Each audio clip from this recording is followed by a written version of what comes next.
Animatronic Memories is a game that got a lot of people talking about it, claiming that this is the best FNAF fan game from the last few years. Judging by the visuals alone, this game looks pretty good. And after playing the game, I can say that I understand all the hype, but the game is not perfect. So come with me as we take a look at the good and the bad from this new fan game. Starting the game, the menu screen has nothing unusual, but we get a pretty good look at Bonnie. And I'm just gonna say it right away, the animatronic designs are amazing. Sure, they don't look as robotic, but they do look more accurate to how animatronics looked in real life. They seem like something from Showbiz Pizza Place. And the rubber mask just seals the deal. Night 1 starts with a phone call, and we get no subtitles. Fan game devs always include subtitles, okay? Anyways, our phone girl here explains the mechanics. In front of us, there are the cameras, but the good thing is that this game has no energy, so we can use the camera to our heart's content. But we can also look right and left. Looking right, there's a door. We can press this big red button to close the door. But we can't let it close for too long, because the door will short circuit and you'll lose a fuse. If you lose 3 fuses, your energy goes out and you die. Looking left, there's a window. We can also close it, but we need to close it manually. And that's about it. If that seems simple, that's because it is. At about 3 AM, Chica and Bonnie become active. They will both go to your door, and you have to shut the door at them. You know when you can open it because they punch the door.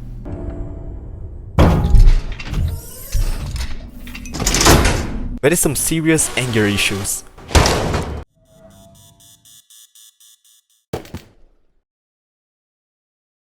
Hitting 6 AM, we get a post-night task. Basically, we have to open Bonnie's face and replace one of his pieces.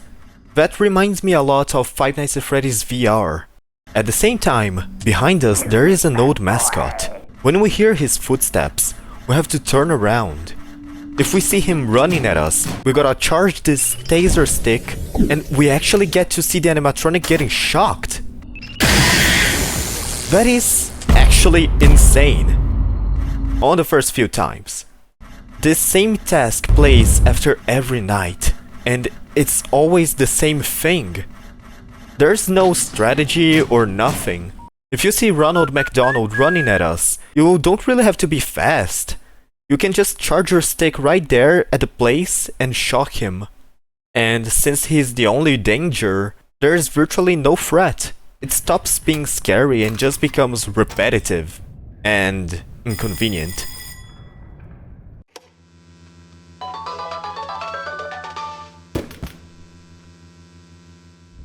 After finishing our task, we can finally go to night... Wait, is that a fully animated cutscene? Okay, now this is impressive. Basically, this arcade machine turns on, out of nowhere, and we decide to play it because fuck it.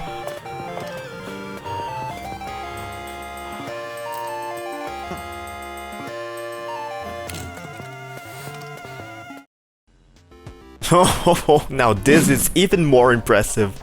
The minigame segments have a super pretty pixel art, and we actually get to see some dialogues. But it's kind of cool because it reveals some of their personality. Freddy seems like the happy-go-round guy, and he has to talk to the others. The first person I found is actually Mango... N? Yes, N. She's one of the original animatronics made for this game. She stays in the Pirate Cove with her brother, Foxy. Yes, they are siblings. Stop the fan arts.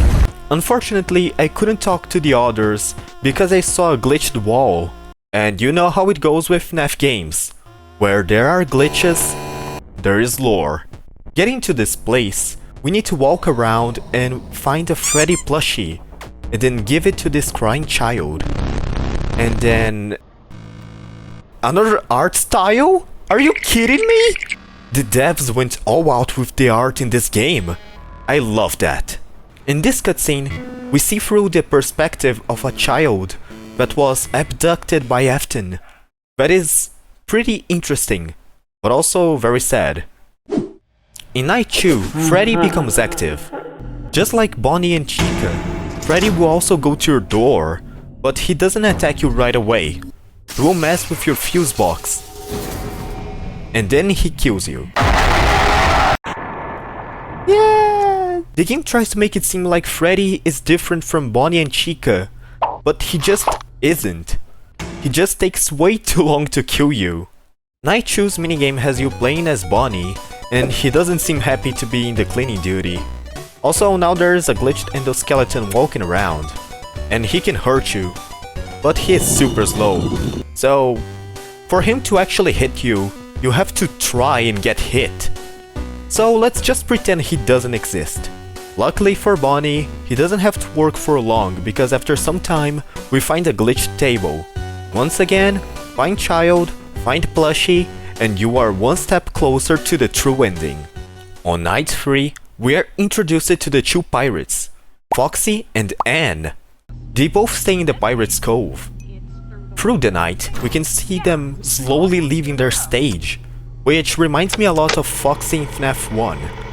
But unlike in the original, I don't think you can slow them down by checking on the cameras. Suddenly, they will run to your left window, and then you need to close it until you hear a thump. Phone Girl says that Anne is faster than Foxy, but then again, they work essentially the same. TLDR, this game has two Foxies. After the night, parts and service, minigame, child stuffed into Chica. You know how it goes. On night 4, we are introduced to Haley, the security puppet, and thank God she has a unique mechanic. Haley can do two things. One, she will begin interfering with the cameras, and then you have to search for her quickly, and then give her a controlled shock.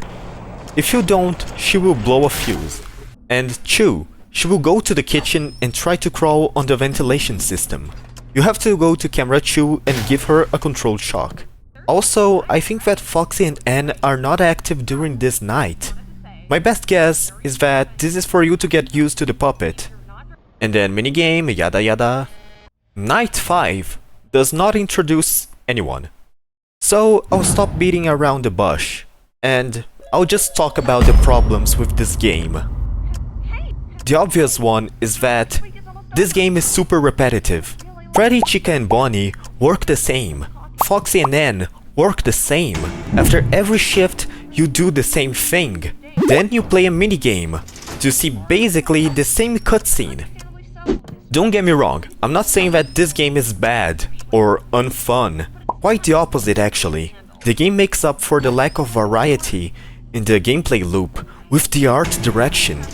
I love the fact that the animatronics have different poses on the door, and the fact that they have different jump scare animations based on where you are facing.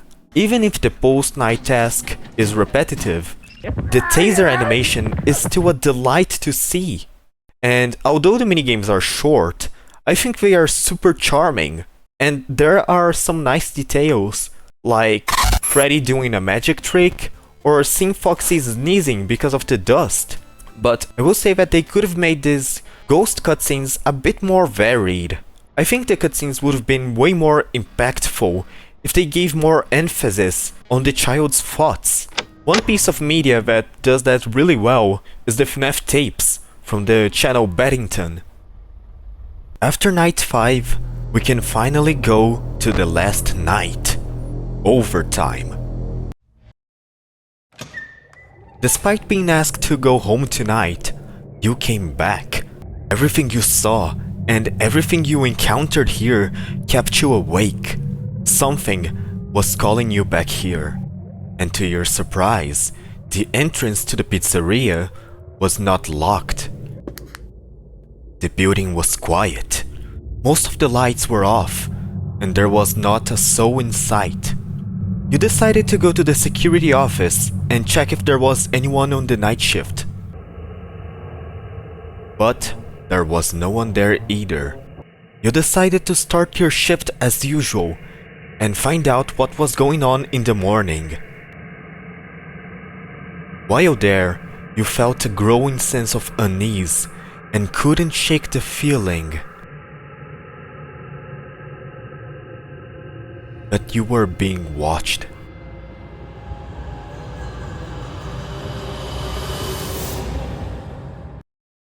I got a little bit hyped because I thought that this night would be a boss battle against Afton. It wasn't. There's nothing special about this night. But you know what's special? The final cutscene. I will say nothing. I will just show you guys the whole thing.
So, what are my final thoughts? Animatronic Memories is a very fun game. The artistic part is absolute cinema. Yes, just like in the title. The gameplay can get a bit repetitive, and it's a bit rough compared to other fan games. But overall, it is a great experience. I'd give it a 7 out of 10, but hey, that is a good score. But what do you guys think? Did you like this game? Would you like me to review another fan game? Tell me in the comments. Also, please, like and subscribe because it helps me more than you think.